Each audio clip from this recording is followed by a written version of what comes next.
Assalamualaikum warahmatullahi wabarakatuh. Alhamdulillahirabbil alamin wa bihi nasta'in ala umuri dunya waddin. Wassalatu wassalamu ala asyrofil anbiya'i wal mursalin sayyidina Maulana Muhammadin wa ala alihi washabihi ajmain. Yang terhormat Ibu Saibatul Aslamiyah selaku dosen pemangku mata kuliah manajemen pemasaran. Pertama-tama marilah kita panjatkan puja serta puji syukur kehadirat Allah Subhanahu wa taala karena rahmat serta hidayahnya kita semua dapat berkumpul dalam keadaan sehat walafiat. Kedua kalinya sholawat serta salam semoga tetap tercurahkan kepada junjungan kita Nabi besar Muhammad SAW karena telah menuntun kita dari jalan yang gelap gulita menuju jalan yang terang benderang yakni ad-dinul Islam. Di sini saya akan mempresentasikan tentang mengembangkan strategi dan program penetapan harga. Namun sebelum itu, izinkan kami untuk memperkenalkan diri terlebih dahulu. Perkenalkan, saya Wisra Diana, NIM 210301273 sebagai moderator sekaligus pemateri. Perkenalkan, nama saya Dina Ayu Puspita Nizar, NIM 213 sebagai pemateri. Perkenalkan, nama saya Novia Banda Eriaska, NIM 219 sebagai pemateri. Nama saya Nida Wahda, NIM 281.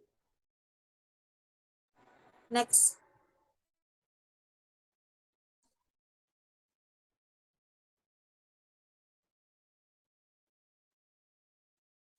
Baik, sebelum masuk ke materi, terlebih dahulu kita mengetahui apa sih itu harga.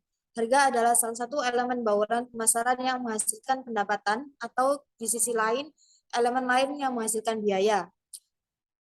Atau dalam kata lain, elemen termudah dalam program pemasaran untuk disesuaikan. Fitur produk, saluran, dan bahkan komunikasi membutuhkan lebih banyak waktu.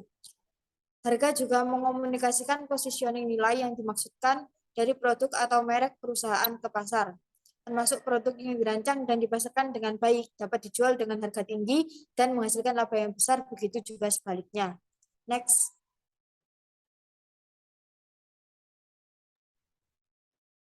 Selanjutnya kita memahami tentang penetapan harga.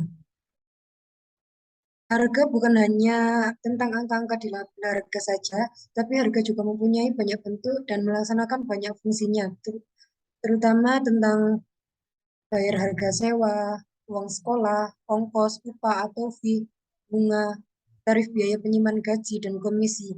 Semuanya merupakan harga yang harus dibayar untuk mendapatkan barang atau jasa.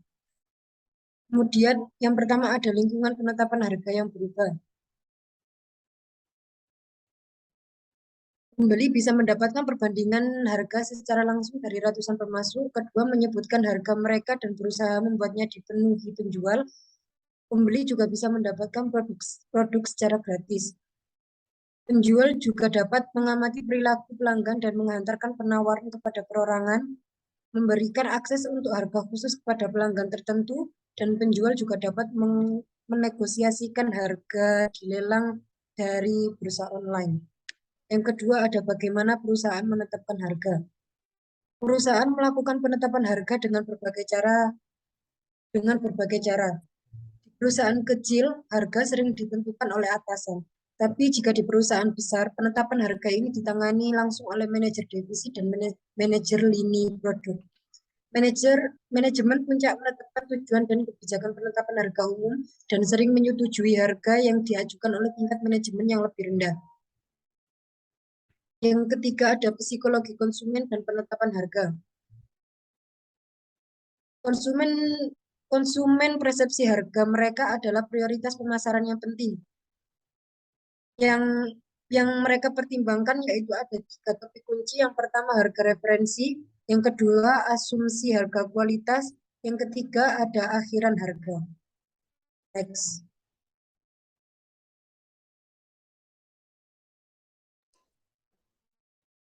Selanjutnya ada penetapan harga. Perusahaan harus menetapkan harga pada saat pertama kali mereka mengembangkan produk baru. Ketika perusahaan memperkenalkan produk regulernya ke seluruh distribusi atau wilayah geografis baru, dan ketika perusahaan memasukkan penawaran pekerjaan kontrak baru. Ada beberapa langkah yang harus diketahui saat kita menetapkan harga. Langkah yang pertama adalah memilih tujuan penetapan harga. Mula-mula perusahaan harus memutuskan di mana perusahaan ingin memposisikan penawaran pasarnya. Semakin jelas tujuan perusahaan, semakin mudah perusahaan menetapkan harga. Ada 5 tujuan utama. Yang pertama, kemampuan bertahan. Yang kedua, laba saat ini maksimum. Yang ketiga, pangsa pasar maksimum. Yang keempat, pemerahan pasar maksimum. Yang kelima, kepemimpinan kualitas produk. Langkah yang kedua adalah menentukan permintaan. Setiap harga akan mengarah ke tingkat permintaan yang berbeda, dan karena itu akan memiliki berbagai dampak pada tujuan pemasaran perusahaan. Ada beberapa hal yang harus diketahui saat kita menentukan permintaan. Yang pertama, sensitivitas harga. Yang kedua, memperkirakan kurva permintaan. Yang keempat, elastisitas harga permintaan. Langkah yang ketiga adalah memperkirakan biaya. Permintaan menetapkan batas atas harga yang dapat dikenakan perusahaan untuk produknya. Biaya menetapkan batas bawah.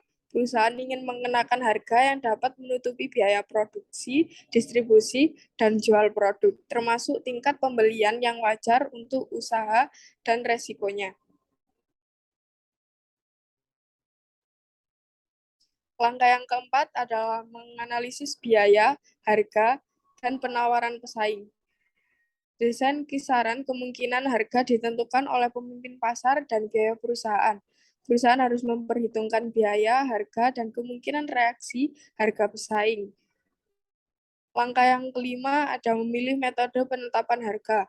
Berdasarkan jadwal permintaan pelanggan, fungsi biaya, dan harga pesaing, kini perusahaan siap memiliki harga. Ada 3 pertimbangan utama dalam penetapan harga, biaya penetapan, batas bawah untuk harga. Yang pertama ada penetapan harga markup. Yang kedua penetapan harga tingkat pengembalian sasaran. Yang ketiga penetapan harga nilai anggaran. Yang keempat penetapan harga nilai. Yang kelima penetapan harga going rate. Yang keenam penetapan harga jenis lelang.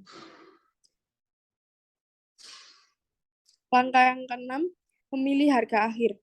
Metode penetapan harga mempersempit kisaran dari mana perusahaan harus memilih harga akhirnya. Dengan memilih harga itu, perusahaan harus mempertimbangkan faktor-faktor tambahan, termasuk dampak kegiatan pemasaran lain. Kebijakan penetapan harga perusahaan menetapkan harga berbagai keuntungan dan risiko, dan dampak harga pada hal lain. Ada beberapa hal yang harus diketahui dalam memilih harga akhir.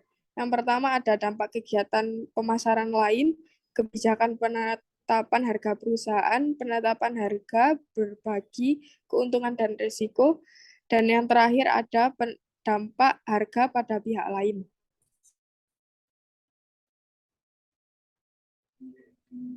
Menyesuaikan harga.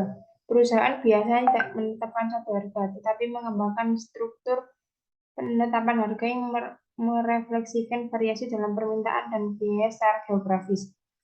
Yang pertama ada barter, pembeli dan penjual secara langsung bertukar barang dalam tangan dan pihak ketiga.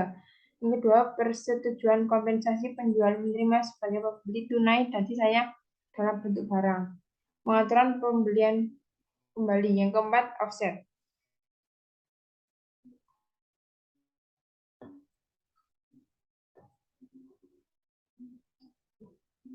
Dua, diskon harga dan insentif. Sebagian besar perusahaan akan menyesuaikan harga mereka dan memberikan diskon dan insentif untuk pembayaran dini, pembelian volume, dan pembelian di luar musim. Yang ketiga, penetapan harga dan promosi. Perusahaan dapat menggunakan beberapa teknik penetapan harga untuk merangsang pembelian ini. Yang pertama, penetapan harga pemimpin kerugian. Pasar swalayan dan departemen store sering menurunkan harga merek terkenal untuk merangsang lalu lintas toko yang lebih banyak. Yang kedua, penetapan harga acara khusus. Penjualan akan menentukan harga khusus pada musim-musim tertentu untuk menarik lebih banyak pelanggan. Yang ketiga, rabat tunai. Perusahaan mobil dan perusahaan barang konsumen lain menawarkan rabat tunai untuk mendorong pembelian produk produsen dalam periode. Yang keempat, pembiayaan berbunga rendah. Alih-alih menurunkan harga, perusahaan dapat menawarkan pembiayaan berbunga rendah kepada pelanggan. Yang kelima, ada jangka waktu pembayaran yang lebih panjang. Penjual, terutama bank pinjaman dan perusahaan mobil, merentangkan pinjaman untuk periode yang lebih panjang dan menurunkan pembayaran bulanan. Yang keenam, ada jaminan dan kontrak jasa. Perusahaan dapat mempromosikan penjualan dengan menambahkan jaminan gratis atau berbiaya murah atau kontrak jasa. Yang ketujuh, ada diskon psikologis. Strategi ini menetapkan harga yang cukup tinggi dan kemudian menawarkan produk dengan penghematan yang cukup besar. Yang keempat, penetapan harga diferensiasi.